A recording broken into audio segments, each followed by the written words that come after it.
जय हिंद दोस्तों।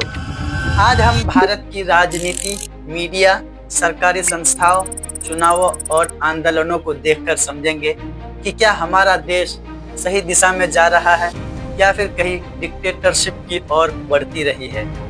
देश की हालत देखकर ऐसा लग रहा है कि सही में देश डिक्टेटरशिप की ओर ही जा रही है। तानाशाही क्या होती है? सबसे पहले ये समझते हैं कि तानाशाही होता क्या है। तानाशाही का मतलब होता है सारी ताकत एक नेता या एक ही समूह के हाथ में आ जाना, विरोध करने वालों को डराना या दबाना, अदालतों और स्वतंत्र संस्थाओं को कमजोर करना, मीडिया को अपने कंट्रोल में ले लेना, जनता को सिर्फ एक ही तरफ की जानकारी देना। तानाशाही हमेशा युद्ध या हथियारों से नहीं आती है। कई बार ये बहुत धीरे धीरे बिना किसी शोर के आती है। एक सीधी बात कही जाए यहाँ पे तो, जहाँ सरकार की ताकत बढ़ती जाए और जनता की आवाज दबाई जाए, वहाँ से तानाशाही शुरू होती है। भारत की राजनीति। भारत हमेशा एक मजबूत लोकतंत्र देश रहा है, लेकिन हाल के समय में कुछ बातें लोगों को परेशान कर रही है। फैसले एक ही जगह होने लगे हैं। देश के बड़े बड़े फैसले अब कुछ ही लोगों के बीच होने लगे हैं। मंत्रियों की अपनी राय कम होती जा रही है। राज्यों के नेताओं को महत्व भी घटने लग गया है। विरोधी नेताओं पर दबाव। कई विरोधी नेताओं पर जांच एजेंसियों के मामले बढ़ते जा रहे हैं। कुछ केस से सभी हो सकते हैं, लेकिन बहुत ज्यादा एक जैसे मामले शक पैदा कर देता है। संस्थाओं पर असर। चुनाव आयोग और दूसरी स्वतंत्र संस्थाओं पर भी सरकार का प्रभाव बहुत ही ज्यादा बढ़ती रहती है।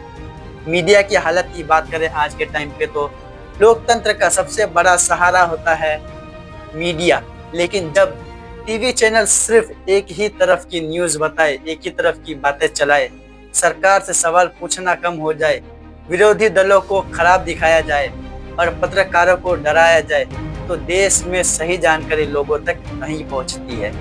एक ही तरह की बहसें टेलीविजन पर रात बहसों में से गुजर जाती है। शोर शराबा और पक्षपात होता है। सच्चाई दिखाने वाले पत्रकारों पर कार्रवाई, छापे, केस, धमकियां, ये सब आम होते जा रहे हैं। इंटरनेट पर सच बोलने वालों की दिक्कतें। यूट्यूब और सोशल मीडिया पर स्वतंत्र पत्रकार बढ़ रहे हैं, लेकिन उन पर भी सरकार की तरफ से दबाव डाला जा रहा है।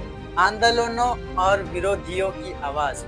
लोकतंत्र में विरोध करना एक अधिकार है आम आदमी का, लेकिन जब आंदोलनों को देशद्रोही कहा जाए, इंटरनेट तक भी बंद कर दिया जाए, लोगों को गिरफ्तार किया जाए और आंदोलन की जगह को पूरी तरह से घेर लिया जाए, तो ये तानाशाही के लायक ही हो रहा है।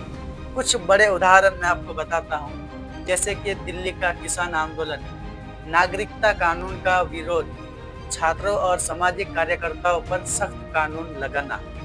विरोध करना गलत नहीं है, लेकिन आजकल विरोध को देशद्रोही कहकर दबाया जाता है। अब बात करते हैं चुनाव और निष्पक्षता की। चुनाव सिर्फ वोट देने का काम नहीं होता। चुनाव एक पूरी प्रक्रिया होती है। राजनीतिक चंदा स्पष्ट होना, कौन किसे कितना पैसा दे रहा है, ये जानकारी छुपी रहती है। चुनाव से पहले सरकारी दबाव बढ़ना, जैसे छापेमारी, गिरफ्तारियां और तबादले यानी ट्रांसफर, ये काफी बार चुनाव के आसपास ही होते हुए नजर आ रहे हैं इंडिया में। चुनाव आयोग पर सवाल। कई बार फैसलों और नियुक्तियों को लेकर शंका होती है। विरोधी दलों को कमजोर करना। अगर किसी पार्टी के नेताओं को जेल में डाल दिया जाए या उनके पैसे और साधन को रोक दिया जाए, तो मुकाबला बराबरी का नहीं होता। जानकारी और प्रचार। आज के समय में जो जानकारी को नियंत्रित करता है, वही लोगों की सोच को बदल सकता है। इंटरनेट से पोस्ट को हटवाना, कई वीडियो और पोस्ट को अपने ताकत से डिलीट करवाना संगठित प्रचार है। व्हाट्सएप, सोशल मीडिया और फर्जी संदेशों जैसे एक खास गंदी सोच यानी प्रोपेगेंडा फैलाना इन बीजेपी वालों का काम हो गया है। कई लोग खुलकर अपनी राय नहीं रख पाते डर की वजह से। अब बात करते हैं अदालतें और लोकतांत्रिक संतुलन। अदालतों का काम होता है सरकार पर नजर रखना, गलत फैसलों को रोकना, लोगों के अधिकारों की सुरक्षा करना, लेकिन जब जरूरी मामलों को लटका दिया जाए, राजनीतिक मामलों में देरी हो जाए, नियुक्तियों को सरकार का प्रभाव दिखे तो अदालत की स्वतंत्रता पर चिंता बढ़ जाती है। सबसे पहली बात, भारत एक बहुत बड़ा लोकतंत्र देश है, लेकिन लोकतंत्र तभी सुरक्षित रहता है जब मीडिया स्वतंत्र हो, यानी सच्चाई के साथ में हो, अदालतों का स्वतंत्र हो, सच्चाई के साथ हो, विरोध करने वालों की आवाज को सुनी जाए और जनता खुद अपने दिमाग से सोचे। तानाशाही एक दिन में नहीं आती है, ये धीरे धीरे बढ़ती है। इसलिए सवाल पूछना, गलतियों को पहचानना और सही दिशा दिखाना ये जरूरी है। वीडियो पसंद आए तो लाइक और कमेंट और शेयर जरूर करें, चैनल को सब्सक्राइब करें।